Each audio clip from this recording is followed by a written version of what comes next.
You're watching 2 Works for You at 5. And good evening to you once again from the Oklahoma State Capitol, where teachers and their supporters have packed up to head home for the evening, closing out day 6 now of the teacher walkout. That's right. Now, today the teachers were joined by more than 100 women attorneys. The female attorneys say they're not taking a political stance. Rather, they're really here to try and come up with both sides, a solution for both sides that will work for both of them. Tonight, we are working for you with team coverage, including new developments from inside the Capitol. Teachers and lawmakers remain at odds in the second week now of the walkout. Now, the representatives are telling us they don't know if they're going to be able to come up with meet those demands that are being laid out by the Oklahoma Education Association. 2 Works for You reporter Megan Allison is here with us live at the state Capitol because lawmakers are scrambling to find a solution here. Brian, that's right. Karen, good evening. Well, when I spoke with lawmakers, they were responding to OEA demands from last week. The OEA said this walkout will not end unless the governor overturns the repeal of the hotel tax and that the House repeals the exemption on capital gains. Now, lawmakers I spoke with say they're searching for a solution that will appeal to a wider range of Oklahomans. Pretty low, because we tried to introduce it every single day last week. When asked about the potential of a capital gains bill going through, lawmakers aren't feeling optimistic. But I don't think we could get it passed if we offered to bring it to the floor right now. The House chairman for the education budget says in this state, a repeal of the capital gains exemption will largely hit rural landowners. It is devastating to rural Oklahoma because they said, well, we'll repeal the agriculture portions of it. And if you're in a state like Oklahoma, that's about all that's left. Democrats have also suggested restoring the income tax back to 5.25%. We can always make up days if we have to. We may not have another opportunity to take care of this situation. But many Republicans say they're committed to finding waste in spending rather than raising taxes. What's the number? But the thought that we might could get higher means you're asking me to continue to raise taxes on the people in Oklahoma, and I'm getting clobbered for the taxes that we've raised. The representative says he's proud of the funding Oklahoma has provided to education, but teachers say it still isn't enough. We're just strongly standing by the ask, and that is more money for our classroom. So as far as how that gets done, obviously that's up to lawmakers, and we're going to continue to have conversations with them about how we feel the best path forward is.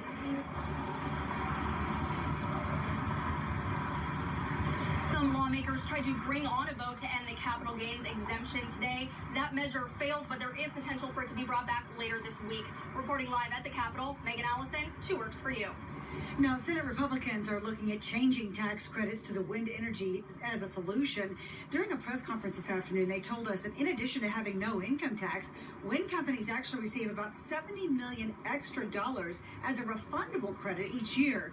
Multiple bills addressing this are expected to make the floor this week. Our opposition is to raising taxes first when reforms haven't been addressed. I even acknowledged on the Senate floor the other day that maybe we do need to raise taxes, maybe so, but we haven't addressed the reforms first. These senators say only a civil majority is needed to pass these changes rather than the supermajority required to pass a GPT on the wind industry. They expect in the first year this could put $7 million more toward education and eventually work up to $70 million. The testing window for students in Oklahoma has been extended due to the walkout. The window will be extended by 1 week for general assessments for 3rd through 8th graders and 11th grade science assessments. State Superintendent Joy Hoffmeister says she hopes the extension will prevent any penalties or loss of funding from the federal government. And right now, Tulsa School Board is holding a special meeting in Tulsa. They are receiving an update on the teacher walkout, and 2 Works for You reporter Tony Russell is at that meeting to find out what's happening for parents. Tony? Is underway right now here at the Education Service Center. The whole point of it, the objective, basically for the board members to hear from TPS administrators, giving them an update on what's going on as we head into week 2 of this walkout. Again, teachers now in that second week of no classes. If you remember last month, the district, they approved a, what would you call like a pre-walkout plan? That's where teachers would only work their contract, which means no before after school services to students. Again, the goal tonight, just to make sure the board is aware of how the walkout is progressing and what services are still functioning while school is out. We also want to get an update on the supports that are available for families in the community. We have 40,000 students who are out of school and want to make sure that we are still keeping ourselves grounded on what's best for them. And the district also wanting to squash any rumors circulating on social media about why this meeting is taking place. I'm going to go in that meeting real quick, kind of gather what's going on, and we'll have an update coming up at 6. Reporting live in Tulsa, Tony Russell. 2 Works for You. All right, thank you, Tony. Right now, Tulsa area teachers continue their trek to the Oklahoma State Capitol. Dozens of teachers marching on foot. They say the March for Education is another way to support the fight. Teachers walked more than 18 miles today from Wellston to Jones. They will walk the last 15 miles to the state capitol tomorrow. Well, this is another day out of the classroom for teachers, something they were not hoping to do. In fact, several told me they're very disappointed they're still here at the Capitol. Tonight, 2 Works reporter Micah Hadfield shows us how they're making the best of it.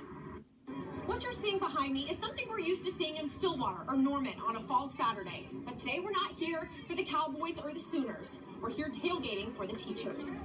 They are setting up camp and making themselves at home on the lawn of the Capitol. The teachers say they know they can't leave until real change has occurred, no matter how long that takes. They say they've played by lawmakers' rules, writing letters and calling, trying to avoid getting to this point. The legislators just won't cooperate. You kind of have to set up shop.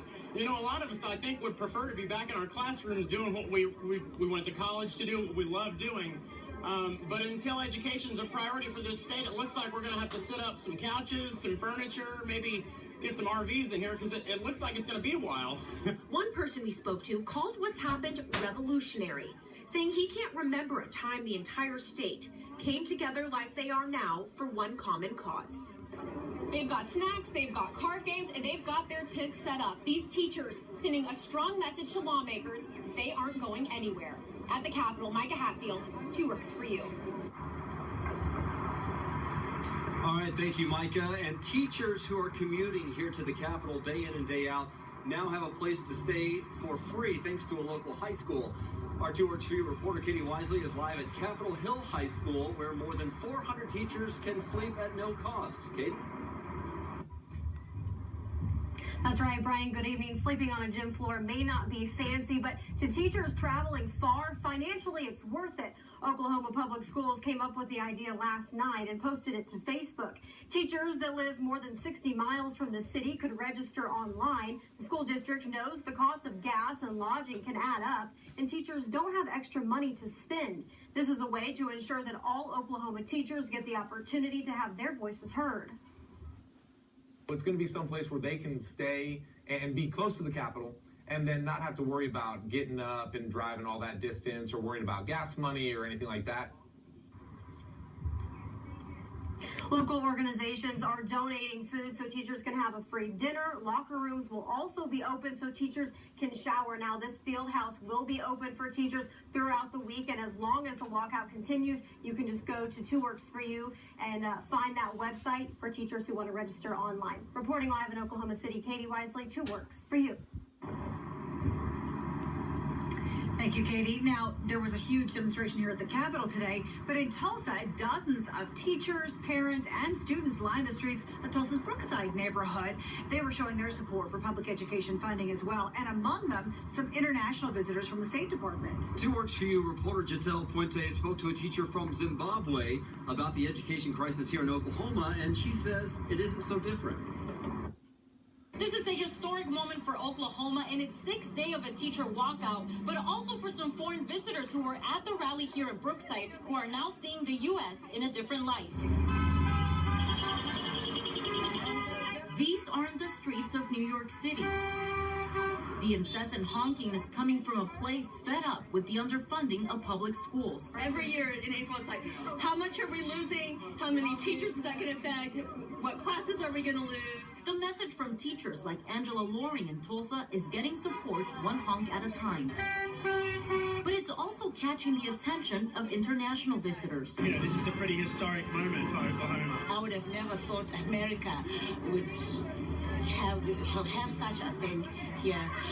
We expect America as a power state to have everything. I mean, you guys are rich, you have the resources. Jason Ball from Australia and Noktula Gwenya from Zimbabwe are visiting Tulsa, part of the U.S. State Department, to explore American culture. For Gwenya, the situation in Oklahoma resonates with her as a teacher. Civil servants in our country are also very poorly paid, and the public schools are underfunded, and all the rest of everything that is being said here. So I quite understand what is going on here. Seeing the teachers rally isn't too surprising for Ball, though, who comes from a country that also has teachers' unions supporting public schools. It's a no-brainer why the state is struggling in these ways. When you're not investing in your kids, you're not investing in your teachers. Despite the challenges Oklahoma and other states are facing when it comes to funding classrooms, these foreigners see Americans as privileged to have the freedom to speak up. There's so much hope for the future, especially with young teachers coming in and just not accepting the status quo, knowing that things can be better. People have a voice, and so I would like it very much to go back to our country, and advocate for the people to be heard. Although parents are supporting teachers in public education, they do want this walkout to end so their children can go back to classes. Reporting in Brookside, Giselle Puente, 2 Works for You. All right, thanks, Giselle. Turning to weather now. Well, you can tell